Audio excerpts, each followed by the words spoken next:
Friends, इस video में मैं आपको IBPS क्लर्क प्री का 2016 का जो 26 नवंबर को जो पेपर हुआ है उसके सेंटेंस करेक्शन और स्पॉटिंग एरर कुछ स्टूडेंट ने मुझे भेजे हैं, तो उसका मैं सॉल्यूशन और एक्सप्लेनेशन आपको दूंगा और इसके थ्रू आप चेक कर सकते हैं अपने आंसर्स के कितने आंसर्स आपके सही हुए हैं।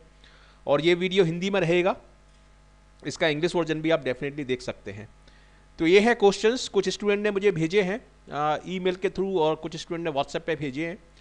तो एक ये क्वेश्चन है, लेकिन इसमें केवल 4 ही पार्ट हैं, मतलब 3 पार्ट में सेंटेंस दिया हुआ है और चौथा पार्ट जो है वो नो एरर का है।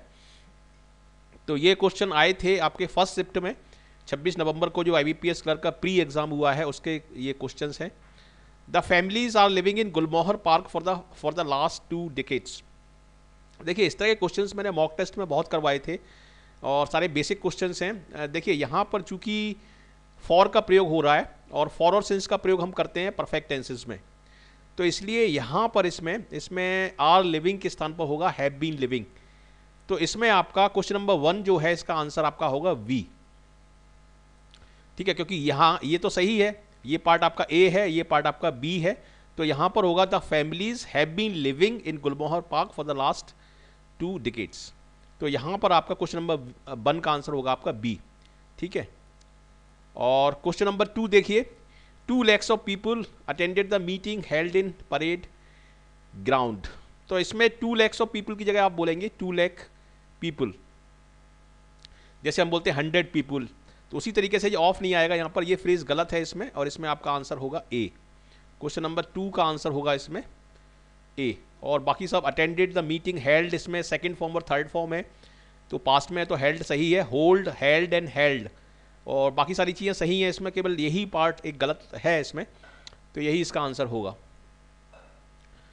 अब देखिए, ये क्वेश्चन नंबर 3 है, there is a Bach violin concerto. देखिए, बैच ये किसी व्यक्ति का नाम है तो उसमें अपॉस्ट्रोफी एस लगा है, तो ये तो सही है।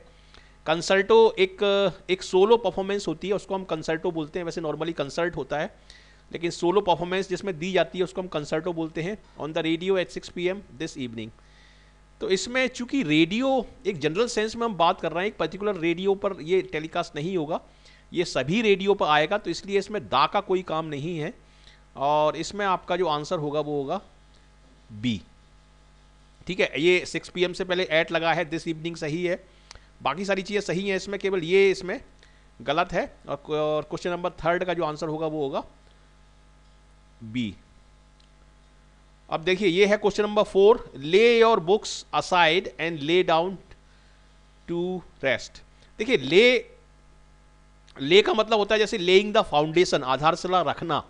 ठीक है, तो ले यहां पर इक्विवेलेंट है कीप के, तो ये हो जाएगा keep your book aside and to rest. मतलब यहां पर अपनी बुक एक तरफ रख दो और थोड़ी देर के लिए आराम कर लो। तो आराम करने या लेटने के लिए जो वर्ड है वो है लाई डाउन।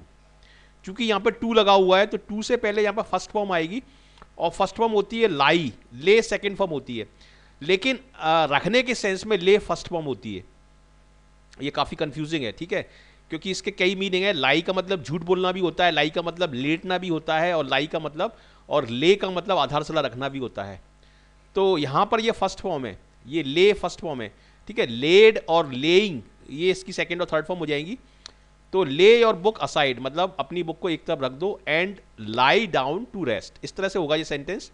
तो यहां पर ये वाला पार्ट इसमें गलत है, बी इसका आंसर होगा। क्वेश्चन नंबर 4 का आंसर होगा आपका बी। क्वेश्चन नंबर 5 और 6, तो ये सेंटेंस आप अच्छी तरीके से देख लें।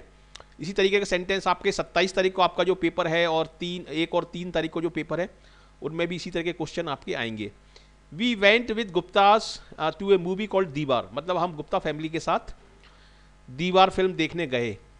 तो देखिए, ये गुप्ता में एस लगा हुआ है, और जब हम किसी सरनेम के साथ एस लगाते हैं तो वो एक ग्रुप होता है। ठीक है, और ग्रुप से पहले हम यहाँ पर दा लगाएंगे, इसमें द गुप्तास, ये इसमें गलती है और इसका आंसर होगा आपका बी। बी इसका आंसर होगा, बाकी सारी चीज़ें सही हैं। We went with Guptas to a movie called Deewar, तो इसमें गुप्ता से पहले यहां पर दा लगेगा। Once an old hermit, hermit एक साधु होता है, ओल्ड सही है, यहां पर ओल्ड से पहले एन लगा हुआ है तो ये सही है। सॉ ए कैट, यहां पर पाउंस अपॉन सही है, लेकिन ये पाउंसिंग होगा, उसने पाउंस करते हुए देखा। जिस जिस जिस टाइम पर बिल्ली चूहे के ऊपर झपट्टा मार रही थी, झपट्टा मारने को हम पाउंसिंग बोलते हैं, तो इसलिए उस प्रोसेस को करते समय उसने देखा है, मतलब जिस समय वो काम चल रहा था उस समय हर्मिट ने बिल्ली को देखा। तो इसलिए यहाँ पर पाउंसिंग वर्ड ग्रामेटिकली सही रहेगा। वैसे वैसे यदि यहाँ पर पाउंस लगाएं तो वो भी सही है, लेकिन उसका सेंस, पाउंस का सेंस ये निकलेगा कि शुरू से आखिरी तक का वो पूरा प्रोसेस देखा। जबकि पाउंसिंग यदि आप लगाते हैं यहाँ पर तो उसका मतलब हुआ कि केवल झपट्टा मारते समय ही देखा। तो उस सेंस में यहाँ पर पाउंसिंग सही रहेगा और सी इसका आंसर होगा आपका। Once an old hermit saw a cat pouncing upon a rat. ठीक है, अब आ जाइए question number 7। A computer virus works exactly like the biological variety which. देखिए यहाँ पर एक सिंगल वेराइटी की बात हो रही है, तो इसलिए यहाँ पर आपका इन्वेट्स हो जाएगा, ये इन्वेट्स हो जाएगा, तो सी पार्ट में इसमें गलती मानी जाएगी, सी इसमें आपका आंसर होगा। When I first started my school, my boys का मतलब my student had no evident love for music। तो had यहाँ पर सही है, और चूंकि ये past tense में है तो ये भी सही है, और इसमें डी आपका आंसर होगा, ये नो एरर सेंटेंस आपका है। अब आ जाइए क्वेश्चन नंबर 9 और question number 10। My uncle has left for Bombay last Saturday. देखिए इस सेंटेंस में क्या गलती होगी, लास्ट सैटरडे ये पास्ट को इंडिकेट कर रहा है, क्योंकि ये पास्ट में यूज हुआ है, तो इसलिए यहाँ पर हैज़ नहीं आएगा, हैज़ प्रेजेंट में इंडिकेट होता है, तो इसलिए आप इस यहाँ से हैज़ लगा देंगे तो ये सेंटेंस सही हो जाएगा। My uncle left for Bombay last Saturday. तो इस तरीके से इसमें बी आपका आंसर हो जाएगा, ये बी पार्ट में आपके इसमें आंसर होगा। और क्वेश्चन नंबर 10 देखिए, don't think you can deceive me like you did my brother. तो यहां पर देखिए दो सेंटेंस है, यू डिड माई ब्रदर और don't think you can deceive. तो इन दोनों सेंटेंसों को जोड़ने के लिए यहां पर आपको चाहिए कंजंक्शन, और कंजंक्शन होता है एज, लाइक नहीं, लाइक प्रपोजिशन होता है, लाइक के बाद नाउन आती है, और जब इस तरह का सेंटेंस आता है यू मतलब सब्जेक्ट प्लस वर्ब जब आती है तो उससे पहले हम एज लगाते हैं। ठीक है, तो इसमें आपका आंसर होगा सी।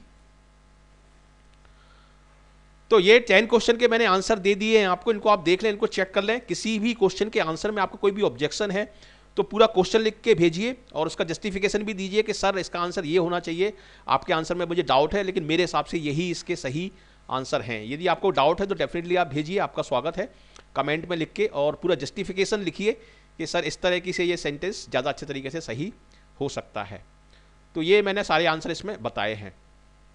ठीक है, ये IBPS क्लर्क के जो 26 तारीख को जो एग्जाम हुआ है फर्स्ट शिफ्ट का, उसके स्पॉटिंग एरर के ये आंसर हैं। तो यदि आपको ये वीडियो अच्छा लगा तो जरूर इसको लाइक करिए, शेयर करिए अपने फ्रेंड्स के साथ, ताकि उनको भी पता पड़े कि इनके आंसर्स क्या हैं, और इस चैनल को सब्सक्राइब करना मत भूलिए, ताकि आपको इस चैनल के सारे नोटिफिकेशंस वीडियो अपलोड के मिलते रहें। So thank you very much for watching this video, and I wish you all the best for your bright future. Thank you.